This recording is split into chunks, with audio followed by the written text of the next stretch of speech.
mo ṣe làbọ́rẹ̀ làbọ́yé o. Mo fẹ́ béèrè pé kí ni ìdí tí àwọn ẹlẹ́sìn kejì máa ń kó Sátánì mọ́ èṣù papọ̀?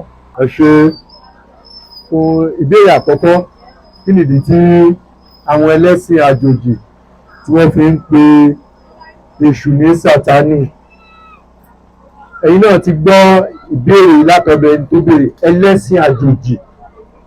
Àwọn àjòjì mo fẹ́ rántí ifá kan ní o.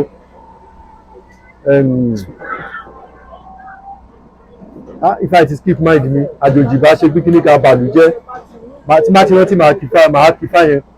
So bí kò sí bí ojú àlejò ṣe le tó lè dàbí ti onílé.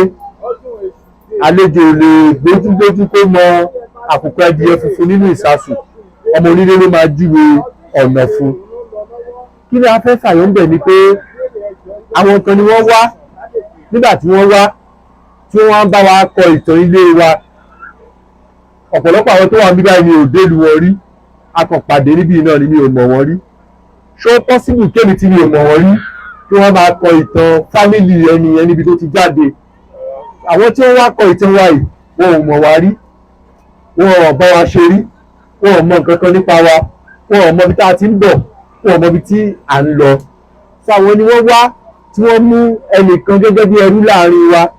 Ẹni tí wọ́n mú yẹn ọmọ ọdún 12 péré, òun ni wọ́n mú, tí wọ́n mú lọ, tí wọ́n yí ní ọpọlọ, tí wọ́n tú ọpọlọ ẹ̀, tí wọ́n tú fọ̀ gẹ́gẹ́ bí ọ̀rọ̀ àwọn olóyìnbó wá ní wọ́n fọ́máàtì ẹ̀.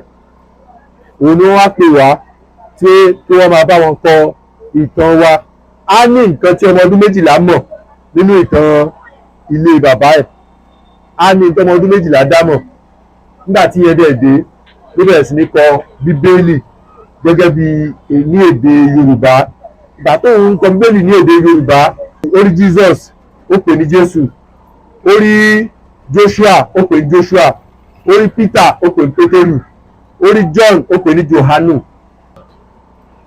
Tó máa débi Satan, ọ̀rọ̀ tó bá Sátánì mu tábà ní ká máa wò gẹ́gẹ́ bí wọ́n ṣe ń tẹ̀lé àwọn yìí, òun náà ni Sátánì, Satan, Sátánì, Jesus, Jésù, Peter, Pétérù, John, Johanu. Nígbà tó débi Satan, ó sọ di èṣù, which means nǹkan tí wọ́n fẹ́ dìídì fún lórúkọ burúkú. Ṣẹ́mi nǹkan tó ṣẹlẹ̀ ni pé kò sí agboolé tó wà ní Yorùbá ń gbà ẹ tí èṣù ò sí. Wọ́n wá rí i pé èṣù yìí ń làwọn kọ́kọ́ gbọ́dọ̀ wá. Olóyìnbó sọ pé we call a dog a bad name just to hang him.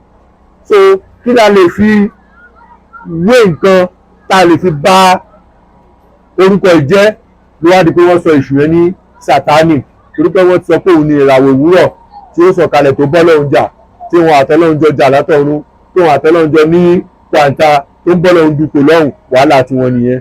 So ní kúkúrú èdè, èṣù yàtọ̀ sí Sátánì. Tí wọ́n bá wá Satan nínú Bíbélì, orúkọ tó yẹ kó pè é òun náà ni Sátánì, tí kìí ṣe èṣù. Èṣù tí àwa mọ̀ ọlá ìlú ni, àwọn bàbá ńlá wa sì ti mọ̀ láti ẹgbẹgbẹ̀rún ọdún kan tó bí Jésù fúnra ẹ̀. Àwọn bàbá ńlá wa ti mọ̀ èṣù kí Jésù fúnra ẹ̀ tó wá sáyé, ni àwọn bàbá ńlá wa ti mọ̀ èṣù, wọ́n sì ti ń tẹ̀lé ìlànà ẹ̀. So ìyẹn jẹ́ ìdáhùn fún ìbéèrè àkọ́kọ́ pé kí ló dé tí àwọn ẹlẹ́sìn àjèjì tí wọ́n ń pè èṣù ní Sátánì. Misconception ni, misconception, and that is what we are out now to correct. Nǹkan tá a fẹ́ túnṣe nìyẹn, pé ẹ má pè èṣù ní Sátánì mọ́. Èṣù dá dúró, Sátánì dá dúró, oníkálukú sì ní orúkọ agbègbè ilé ẹ̀. Tó bá ń wá Sátánì, Jerúsálẹ́mù náà ti bí Sátánì o. Ìràwọ̀ òwúrọ̀ ibẹ̀ ló sọ̀kalẹ̀ sí ní Jerúsálẹ́mù, ibẹ̀ ní kó wá Sátánì lọ. Tó bá sì wá Ṣètán tí wọ́n lọ béèrè ẹ̀ ní Mẹ́kà àti Mẹ̀dínà, ibẹ̀ ni Ṣètán wà. Ibẹ̀ làwọn tó kọ nípa Ṣètán, àwọn ló mọ̀ ọ́, àwa ò mọ̀ rí níbí. Ilé ìtawà náà òun ni èṣù láàlú, láàróyè, ọkùnrin takuntakun, ẹbọra onílé oríta. So ìyẹn jẹ́ fún ìdáhùn ìbéèrè àkọ́kọ́.